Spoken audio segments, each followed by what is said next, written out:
Let us now look into the next and the last topic of the transportation problem, that is called as degeneracy in transportation problems.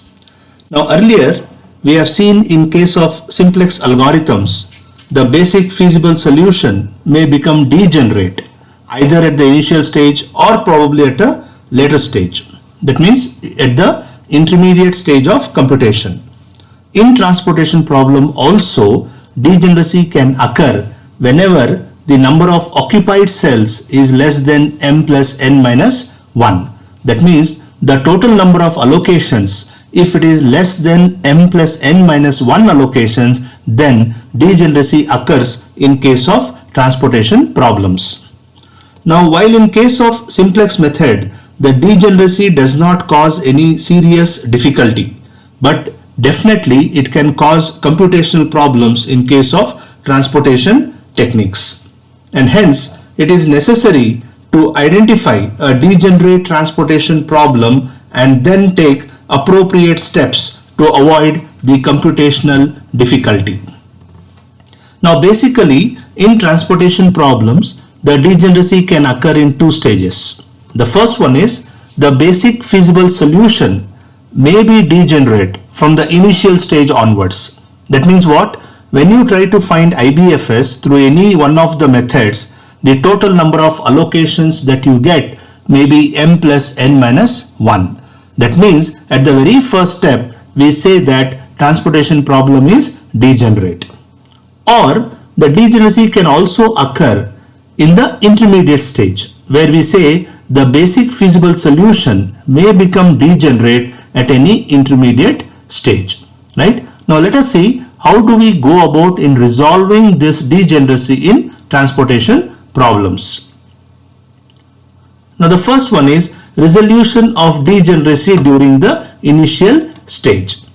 Now I have this problem in front of me where I am going to find the IBFS using least cost method. So you are all aware this is my supply and this is my demand and these are my cost. So I'm not going to repeat the IBFS methodology. Let me directly tell you. These are the allocations which I am going to get when I implement least cost entry method on this transportation problem.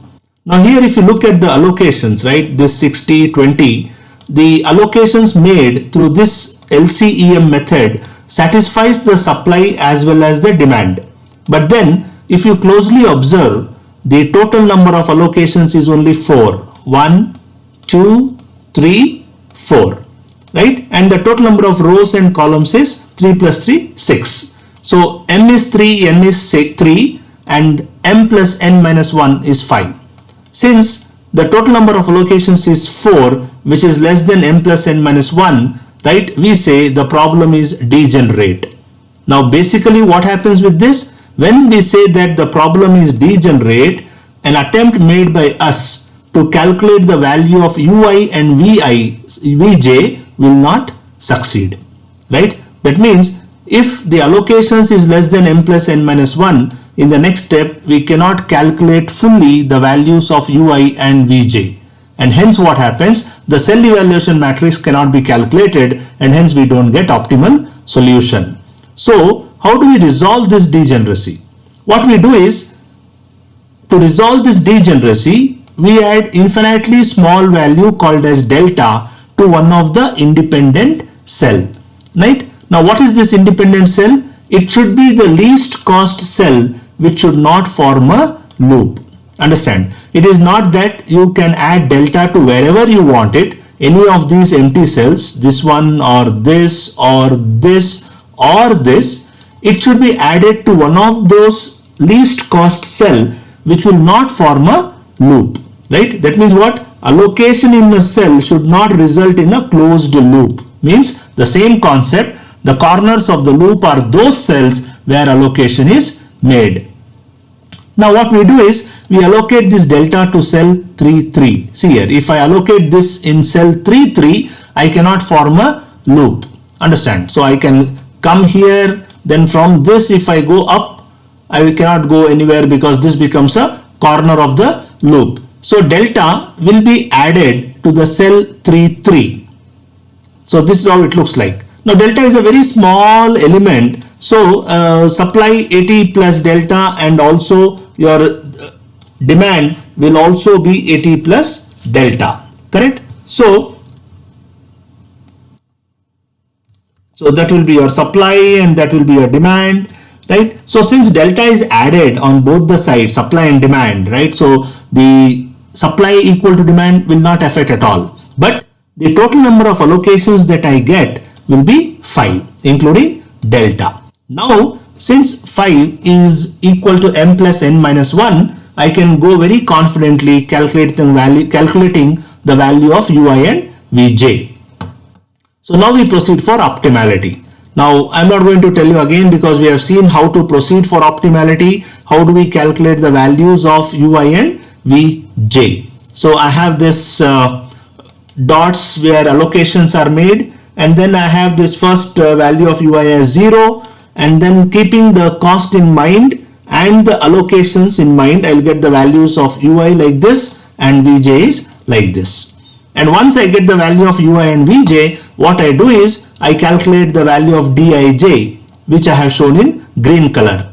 Now this is called as cell evaluation matrix. Now we know that in cell evaluation matrix, if delta j or dij is greater than or equal to 0, the solution is optimal.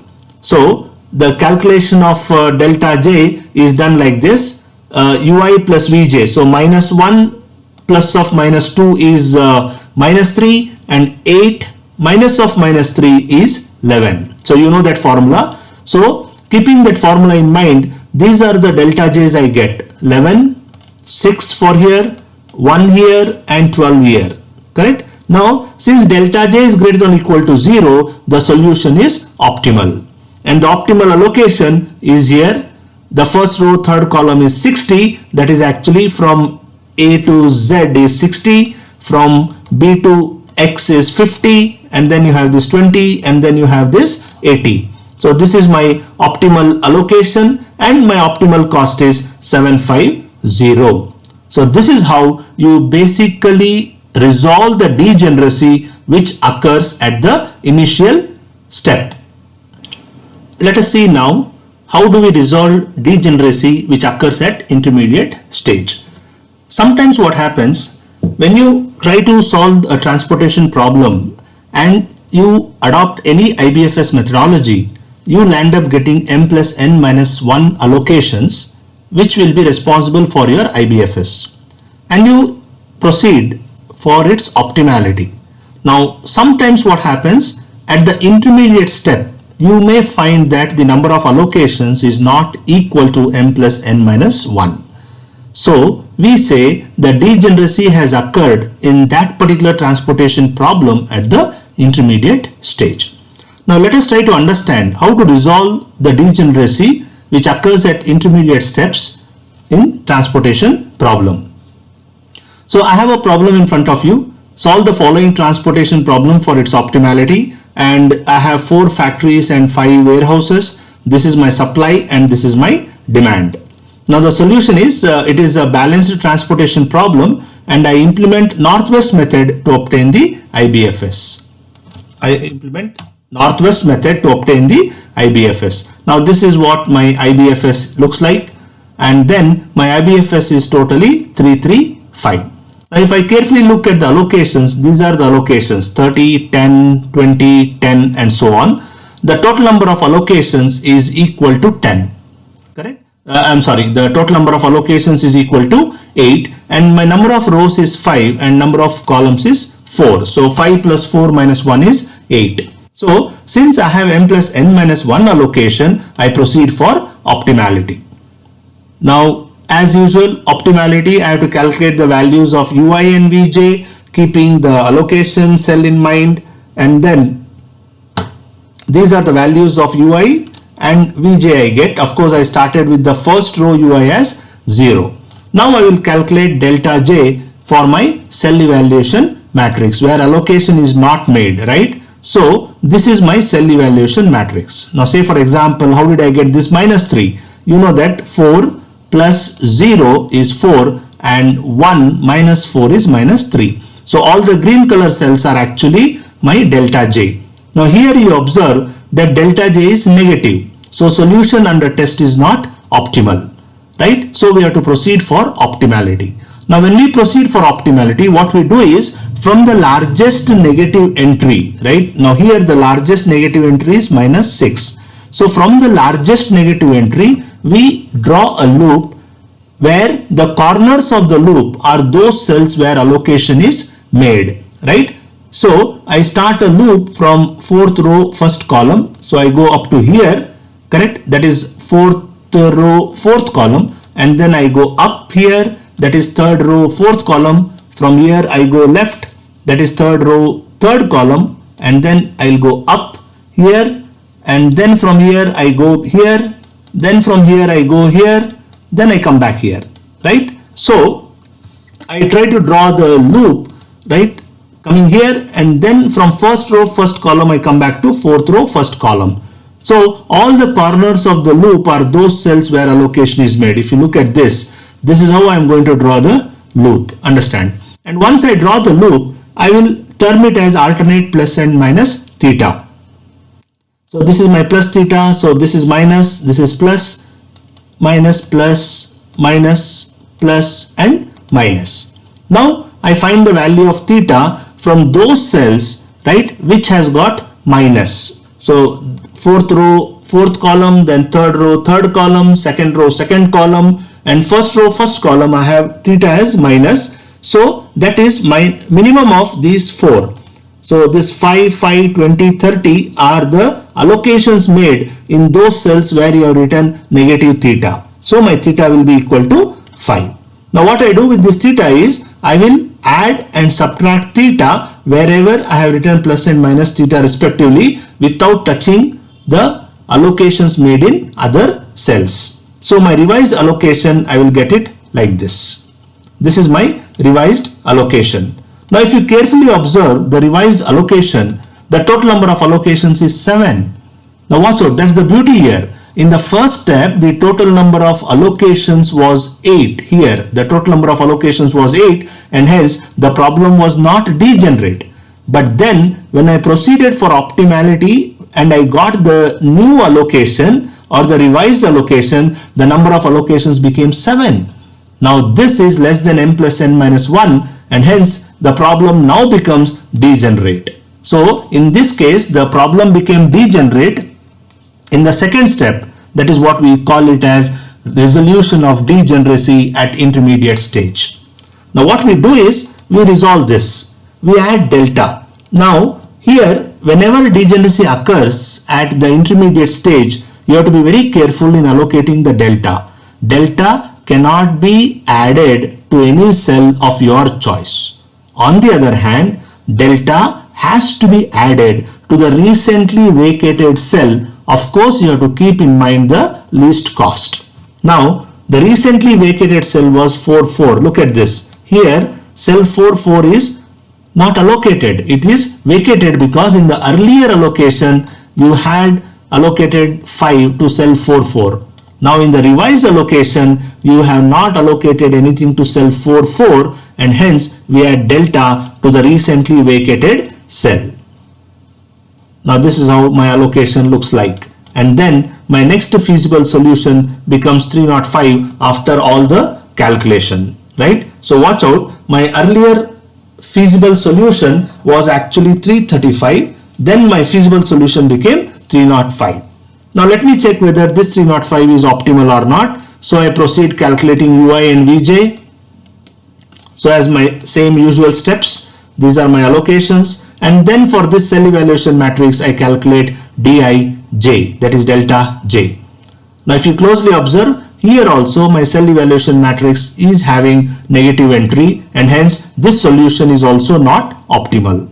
The largest negative entry is -5, so I draw a loop from this particular cell, that is from first row, fourth column. How do I draw the loop? I draw the loop from first row, fourth column, and I proceed like this. First row, first column, then first row, first column to fourth row, first column, like this. So this is how I draw my loop. And then I calculate the value of theta, which is minimum of 25 comma delta, right? See, this is what is my loop, and this is where I have got, this is the minus and this is the minus. So out of 25 and delta, the least one is delta. So my theta becomes delta. Now what is the meaning of this when theta becomes delta? It just means that we have to shift the location of delta, and hence my revised location is like this.